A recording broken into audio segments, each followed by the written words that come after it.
드럼 로스터기는요 그냥 분식입니다.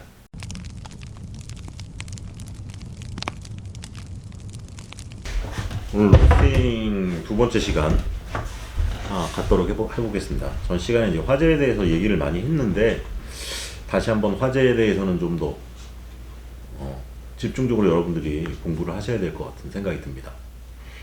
오늘은 로스터기의 구조에 대해서 이제 말씀을 드리려고 합니다.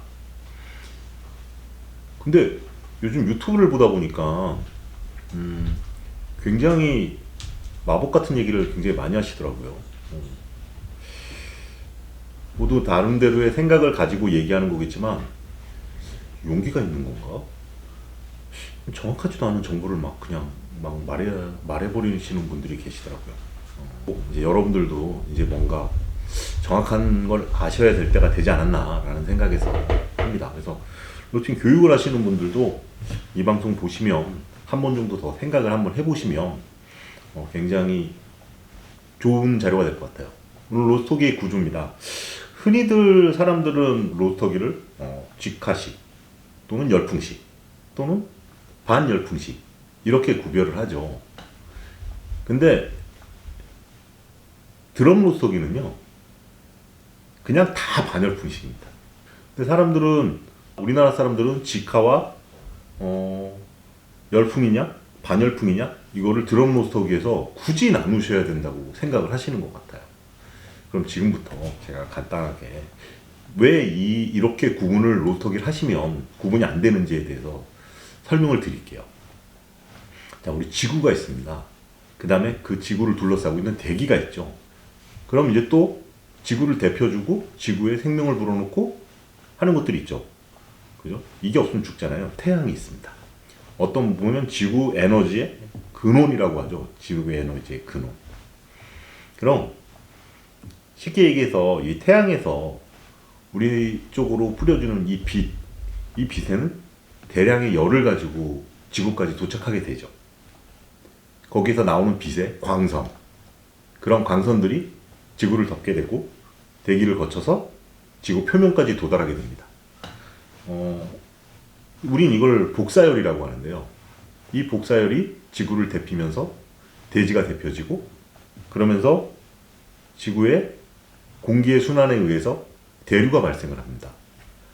그래서 결국은 태양이 복사열이면 빛의 그 에너지가 지구 전체 표면으로 전도가 되겠죠. 그리고 뜨거워진 공기가 지구 전체를 감싸고 돕니다. 결국은 지구에는 복사열도 존재하고 대류열도 존재하고 전도열도 존재하고 그죠? 이게 한꺼번에 존재를 합니다. 어떤 게 존재를 안 하고 어떤 게 존재를 하고 이렇게 구분하는 건 사실상 불가능한 얘기예요. 자, 그러면은 우리가 이 그림에서도 보다시피 이 세 가지가 동시에 존재를 하는데 그럼 로스터기를 한번 보죠. 자, 로스터기에 드럼이 지구라고 생각을 하고 버너가 태양이라고 생각을 하고 그 사이를 대기라고 생각을 했을 때 불꽃과 드럼이 벌어지게 되면은 불에서 나오는 복사열이 드럼을 데피게 되죠. 그리고 드럼이 콩을 데피게 됩니다. 그죠? 드럼이 콩을 데피는 건 전도열이고 그 다음에 그 사이에 공기가 흘러가죠. 이런 배기의 흐름이 결국은 대류열을 만들어냅니다. 결론적으로 우리가 봤을 때 직화냐 반열풍이냐 열풍식이냐 이렇게 나눈다는 거 이게 사실상 좀 무리가 있어요. 그래서 직화냐 반열풍이냐 아니면 열풍식이냐 이 세 가지를 구분한다 그러면 결국 드럼 로스터기는 거의 반열풍식이다 라고 생각하시면 됩니다. 그 다음에 또 드럼에 구멍을 뚫으면 타공판을 뚫어놓으면 직화다. 일부 불꽃이 직접 콩에 닿을 수도 있습니다. 근데 이럴 경우에 글쎄요. 하지만 여기에도 드럼 표면이 있고 그 드럼 표면이 불에 달구어져서 어느 정도의 전도가 발생이 됩니다. 그리고 여기서도 송풍기에 의한 배기에 의한 대류가 일어나게 됩니다.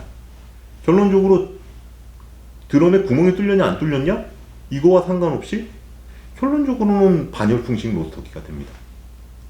그러니까 이렇게 하든 저렇게 하든 드럼식 로스터기의 구조는 다 반열풍식이다. 얼마 전에 이제 남대현 선생님하고 통화를 하면서 말씀을 하시는데, 결과적으로 드럼에서 버너의 표면의 사이가 얼마냐에 따라서 복사열도 발생될 수 있고, 대류를 쓰느냐 아니면 이게 점점 붙으면 전도율을 많이 쓰느냐, 이제 이런 구분으로 나눠지는 거죠. 단순히 드럼에 그냥 드럼하고 버너가 있어 이게 아니라 드럼의 위치에 따라 바뀌게 됩니다.